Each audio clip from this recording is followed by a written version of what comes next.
Wahai pemimpin-pemimpin hari ini kita, wahai orang-orang yang punya jabatan dan punya harta hari ini, sejauh mana keteladanan kita dengan Rasulullah sallallahu alaihi wasallam?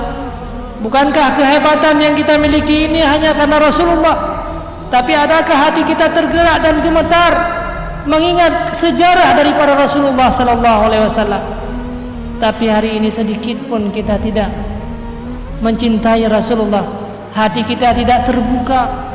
Maka siapa yang akan kita panggil di hari akhirat nanti? Siapa yang akan memberikan air kolam Rasulullah kepada kita? Adakah Rasulullah memberikan syafaat kepada kita sementara kita tidak pernah menyebut-nyebut dan mencintai Rasulullah sallallahu alaihi wasallam? Hadirin kaum muslimin rahimakumullah.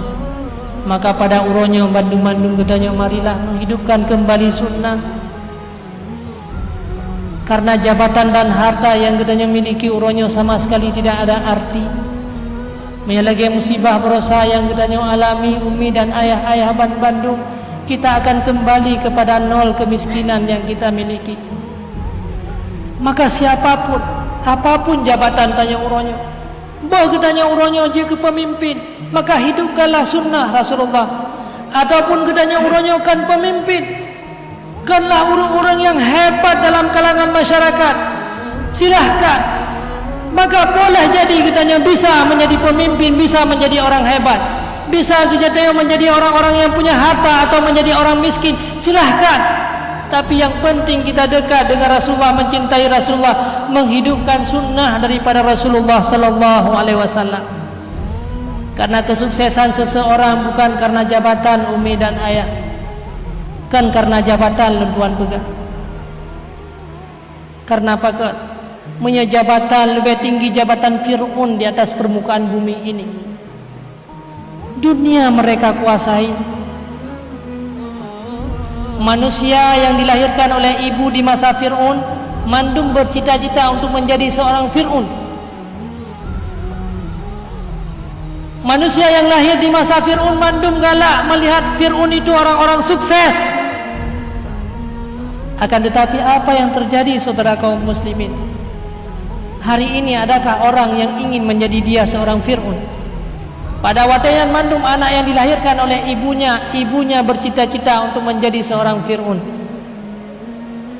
Maka jabatan hanya bisa membawa getanya kepada kebaikan selain menghidupkan sunnah daripada Rasulullah.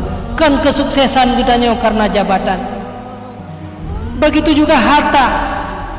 Di mana Karun lebih banyak harta, tidak ada manusia yang sekaya Karun. Uronyo harta yang dirumpak dalam tanah hanya pernah disebutkan nama kita, tapi nama Karun sampai ribuan tahun, ratusan ribu tahun yang silam, tapi nama Karun masih disebutkan. Tidak ada manusia yang seimbang kekayaan dengan Karun. Tapi adakah manusia hari ini bercita-cita untuk menjadi Karun? Karunnya hanya sukses. Singkat yang Tuhan sampaikan, silahkan kita menjadi orang hebat. Baru sukses gedanya apabila kehebatannya gedanya pergunakan untuk agama. Silahkan kita menjadi orang hina.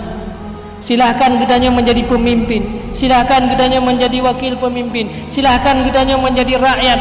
Silahkan kita menjadi pemimpin seperti Nabi Muhammad. Silahkan kita menjadi pendamping Muhammad seperti Abu Bakar. Silahkan kita menjadi orang hina seperti Bilal bin Rabah. Akan tetapi semua mereka merupakan manusia-manusia terpuji di hadapan Allah Subhanahu wa taala. Silakan Allah memilih kita untuk kemana? Karena semua yang kita miliki ini hanyalah karena Allah Subhanahu wa taala.